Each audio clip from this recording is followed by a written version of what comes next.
46/2018-083. Sekarang saya akan melakukan tindakan resusitasi jantung paru pada bayi baru lahir. Nah, tindakan ini biasa dilakukan untuk bayi baru lahir yang mengalami gagal nafas akibat komplikasi pada saat persalinan.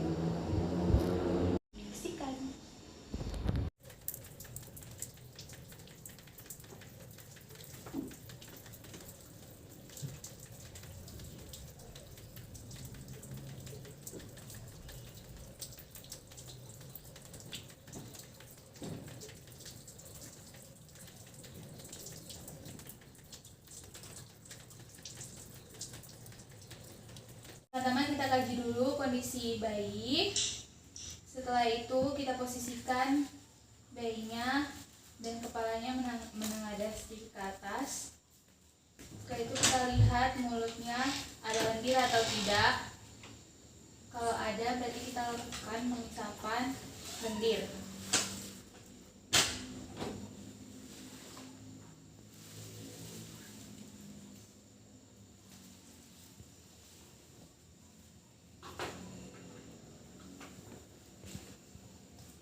Setelah itu kita cek kembang kempis dadanya bayi. Setelah itu kita cek detak jantung atau denyut jantung bayi menggunakan stetoskop.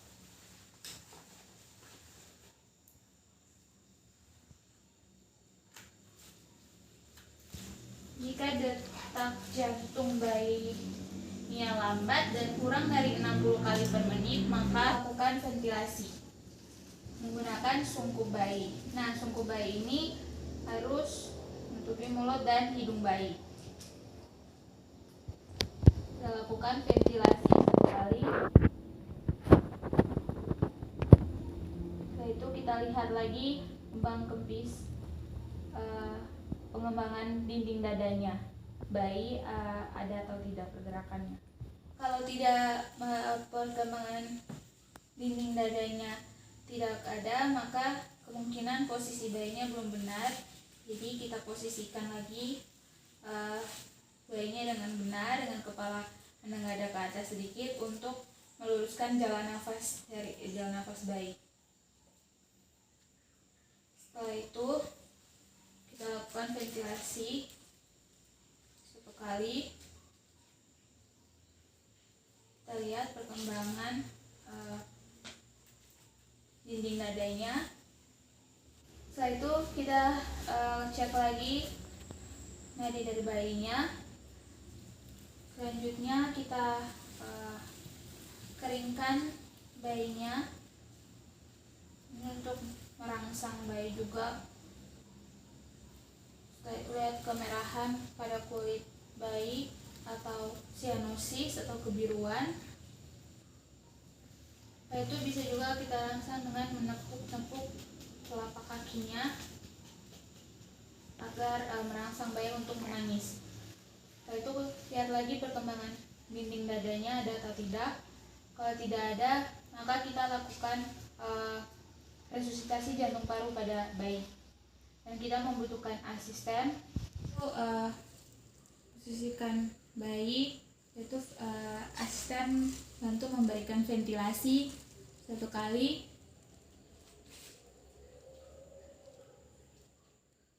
Setelah itu cek lagi denyut jantungnya.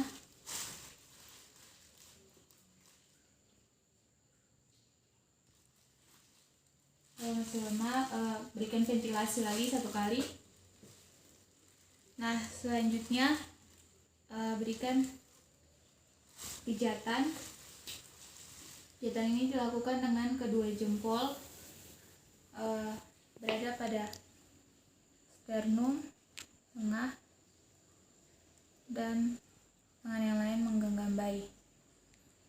Lakukan pijatan sebanyak 3 kali dengan perbandingan 3:1, di mana pijatan dilakukan 3 kali dan 1 kali diberikan ventilasi.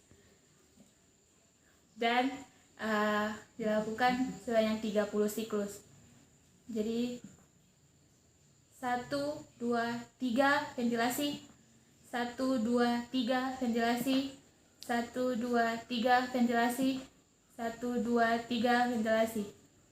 Nah, semisal sudah sampai 30, kita cek lagi pengembangan dinding dadanya, mengembang atau tidak.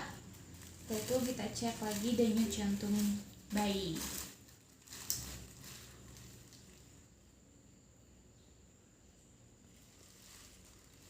Nah, jika detak jantung bayi lebih dari 100 kali per menit, maka kita hentikan resusitasinya. Tetapi kalau detak jantungnya kurang dari 60 kali per menit, kita lakukan ventilasi selama 20 kali. Tetapi kalau misalnya detak jantungnya tidak ada, maka lakukan kembali resusitasi jantung paru pada bayi. Ya, baik. Ada 2 teknik cara untuk menentukan landmark atau daerah pijatan pada saat melakukan resusitasi jantung paru pada bayi baru lahir. Nah, cara yang pertama, kita bisa menentukan dengan menarik garis lurus dari puting susu, dari puting susu satu ke puting susu yang lainnya, kita tarik garis lurus. Setelah itu, kita letakkan 2 buah ibu jari kita di bawah garis lurus tersebut. Kemudian tangan yang lain menggenggam badan bayi dan mulai dilakukan pijatan. Nah, cara yang kedua itu bisa dilakukan dengan menaruh jari telunjuk. Nah, pada cara atau teknik kedua ini biasanya posisi perawat berada pada posisi kanan bayi. Jadi letakkan ujung jari telunjuk di jajaran puting dulu, kemudian ditarik sampai ke daerah sternum. Setelah itu angkat jari telunjuk dan kita melakukan RJP menggunakan jari tengah dan juga jari manis. Baik, demikian tindakan resusitasi jantung paru pada bayi baru lahir yang boleh saya lakukan. Nah, tindakan ini biasanya untuk mengembalikan denyut jantung bayi dan juga nafas bayi. Dan biasa untuk bayi-bayi yang mengalami gagal nafas akibat komplikasi pada saat persalinan. Terima kasih. Baik, selanjutnya saya akan melakukan praktikum memandikan bayi baru lahir. Nah, perlu diperhatikan bahwa sebelum kita memandikan bayi baru lahir, kita harus membiarkan bayi itu selama 6 jam dulu baru dapat dimandikan, karena bayi mempunyai resiko untuk hipotermia. Nah, tindakan memandikan bayi baru lahir juga harus dilakukan secara cepat karena karena bayi itu memiliki resiko penurunan suhu tubuh.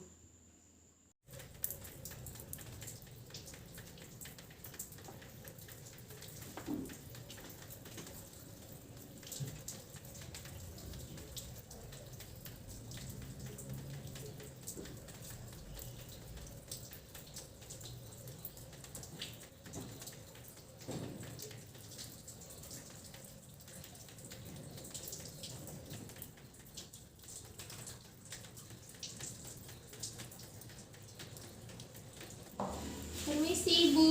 Iya. Halo Ibu, perkenalkan saya perawat Lady. Saat ini saya akan melakukan tindakan itu memandikan memandikan adik bayi. Sebelumnya, apa benar ini dengan Ibu Yeti? Iya, benar sekali. Dan ini betul kan adik Ana? Iya, benar, Suster. Iya Bu, sudah waktunya adik untuk mandi dan saya akan memandikan adik. Waktunya itu 10-15 menit. Boleh Ibu? Boleh. Iya, kalau begitu pertama-tama saya siapkan dulu pakaiannya ya Bu. Oke, Suster. Ya.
bayinya ya ibu, saya mandikan.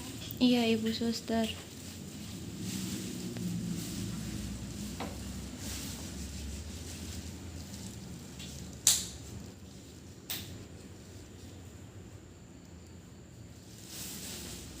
Lalu kita dapatkan bengkok, dan sabun dan sampo.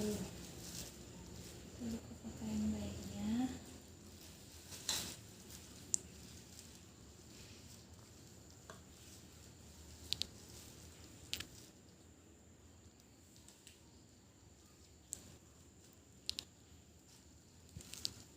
Nah, setelah itu kita lihat kalau bayinya BAB, kita bersihkan minyak rasa dari atas ke bawah.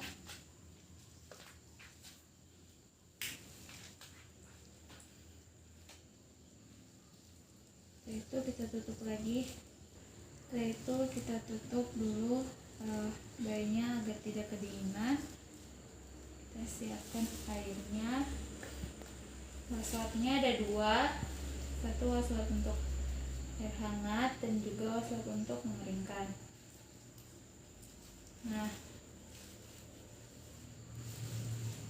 pertama kita basahi dari kepala, kemudian badan dan kaki-kakinya. Setelah itu kita angkat airnya, membuang. Nah, selanjutnya kita pakaikan sampo kepala. Setelah itu swab kita ambil, yaitu kita tuangkan sabunnya dan sampai kaki-kaki tangan. Setelah itu belakangnya. Itu taruh swabnya, dan kita angkat bayinya ke dalam loyang mandi atau bak mandi. Nah, tahannya itu seperti begini, 2 jari menjepit lengannya dan ibu jarinya. Setelah itu tangan di sebelahnya ini kita pakai buat angkat kakinya. Itu kita angkat.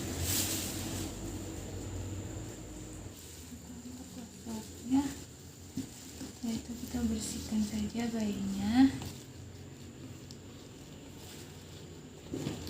badan-badannya.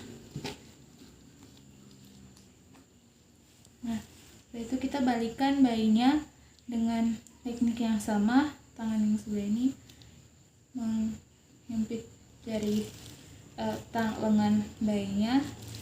Setelah itu kita balikan bayinya. Nah, setelah itu kita bersihkan lagi mulai dari kepala, punggung, kaki, tangan. Bersihkan sampai bayinya bersih. Nah, kalau sudah bersih, maka kita setelah itu akan angkat ke handuk yang sudah disiapkan.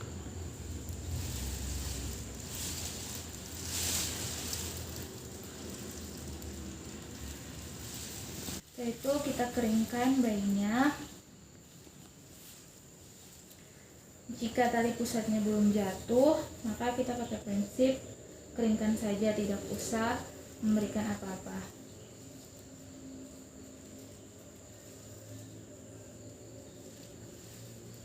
Nah, selesai dikeringkan,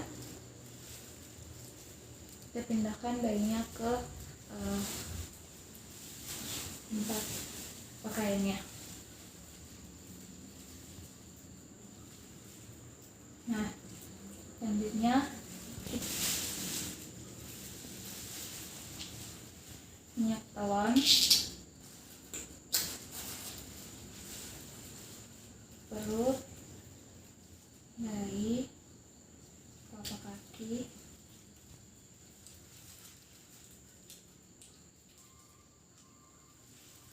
itu ke punggung.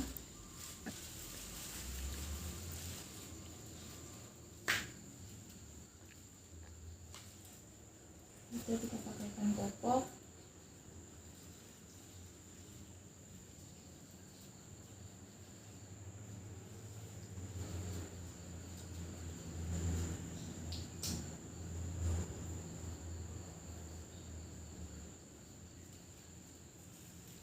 Sebelum memakaikan baju, kita cek dulu suhu tubuhnya menggunakan termometer.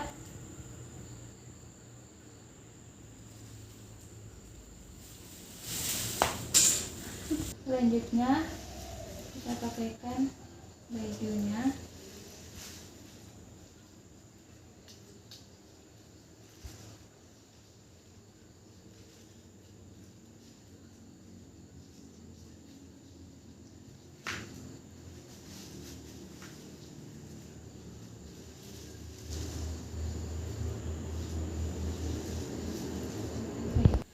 Setelah itu kita pakaikan topinya. Itu kita bungkus bayinya dengan kain.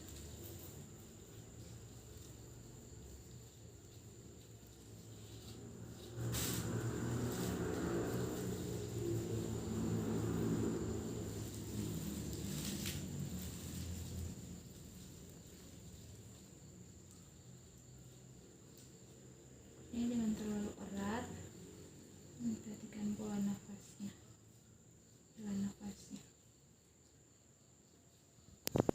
Ya baik Ibu, saya sudah selesai memandikan bayinya.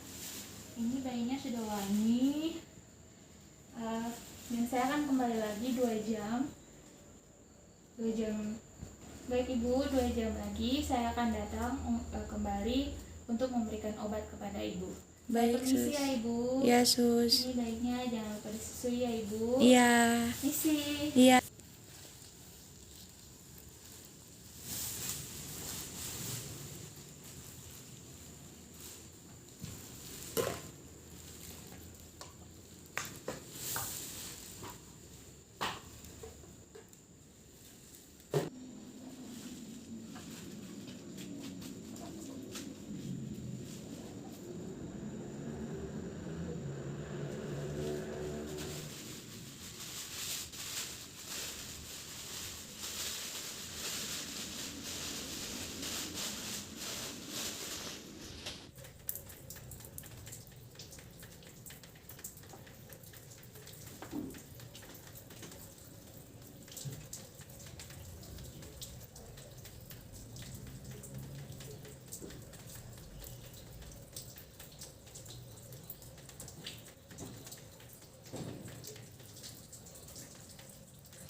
Setelah saya melakukan tindakan memandikan bayi, yang perlu diingat dalam memandikan bayi baru lahir adalah suhunya agar bayi itu tidak terkena hipotermia. Terima kasih.